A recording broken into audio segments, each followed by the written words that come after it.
हर हर महादेव, देवों के देव महादेव के चरण में प्रणाम करता हूँ। दुर्गा माँ के चरण में प्रणाम करता हूँ।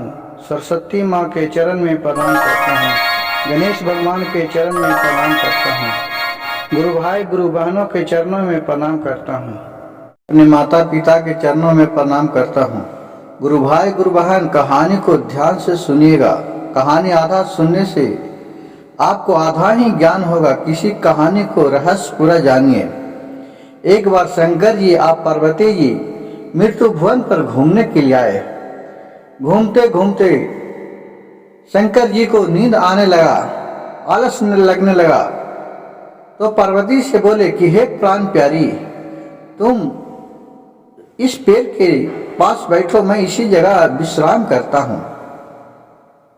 और शंकर जी लेट गए सोने के लिए और उनको नींद आ गया। और पार्वती जी बैठे बैठे देख रहे हैं कि उसी जंगल में एक कूता पड़ा हुआ है, उसका सांस चल रहा है, लेकिन उसका बहुत शरीर में कीड़ा लगा हुआ है। चुट्टी चुट्टा सब उसको नोच नोच के खा रहा है। और वो देह खाली हिला रही है, न वो कुछ कर पा रही है, न कुछ मलचार पड़ा हुआ है। ये देखकर पार्वती को बहुत ममता आ गया। क्यों बेचारा कितना कष्ट में है, कूता है जो। शंकर जी जब उठे तो शंकर भगवान से पार्वती माता बोली कि हे प्रभु भोलेनाथ, ये देखिए तो कुत्ता कितना कष्ट में है। एक जो चिट्टी और चुट्टा है इसको नोच नोच के खा रहा है, लेकिन तो पर भी इसका प्राण नहीं जा रहा है। इसका दुख दूर कर दीजिए। भोलेनाथ बोले कि पार्वती, इस कुत्ता है जो इसी लायक का है नहीं, ये बहुत लाचार कुत्ता था पूर्व जन्म में।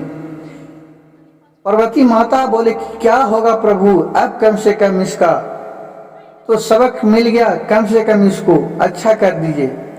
भोलेनाथ बोले कि ठीक है पार्वती, अगर मैं अच्छा कर देता हूँ फिर हमको तुम दोष नहीं देना, इसके बारे में तुम समझ लो। औरत के ममता उसी तरह होता है। गुरु भाई गुरु बहन, सभी औरत एक ही समान होते हैं, उसके पास ज्यादा ममता भरा होता है। पार्वती माता बोली कि ठीक है भोलेनाथ, आप इसको कम से कम ठीक तो कर दीजिए। कहीं कि ठीक है मैं ठीक कर देता हूँ।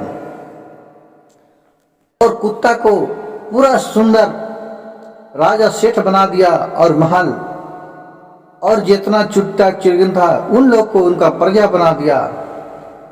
और कुछ दिन वहां शंकर जी और पार्वती जी रहे। जब वो 6 महीना रहे, उनके बाद जाने लगे पार्वती जी और शंकर जी। तो राजा से बोले कि राजा मैं अब जा रहा हूं। तो पार्वती जी से बोले, राजा तो था जो कि ये तुम इतना सुंदर औरत है, इस बुढ़े के साथ कहाँ जाओगी? तुम आओ, तुम तो एक महल में रहने वाली रानी है, तुम हमारे पास आओ।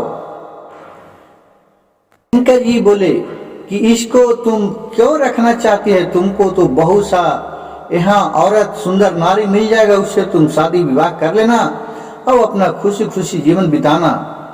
लेकिन राजा क्या था कि उस बहुत ही दुष्ट विचार के था, वो नहीं माना और पार्वती माता को हाथ पकड़ लिया और खींचने लगा कि नहीं, मैं तुम्ही से शादी करूंगा। और भोलेनाथ को धक्का दे दिया। इससे भोलेनाथ गिर गए। इससे फिर क्रोध होकर माता पार्वती बोले कि इस दुष्ट उसी के लायक है जिस लायक में था। और भोलेनाथ फिर जिस रूप में था उसी तरह कुत्ता बना दिए और प्रजा को चिट्टी बना दिए। फिर कुत्ता उसी भिन्न रूप में आ गया और सब चुट्टा चुट्टी नोच नोच के खाने लगा। तो पार्वती से बोले महादेव कि देखे पार्वती, दुष्ट क्या होता है, दुष्ट विचार का थे। तो फिर शंकर जी बोले कि देखिए इसका पहला जन्म का मैं कहानी सुनाते हैं। ये पहले जन्म में बहुत ही ये धनसेठ राजा था। इसके पास बहुत ही अहंकार था। ये बहुत प्रजा को सताता था, काम भी करवाता था और कोई पैसा मांगता था तो उसको मारता पीटता था। इसको बाल बच्चे था ये भी, इसी तरह इसका दुष्टता के कारण वो भी अहंकारी में था।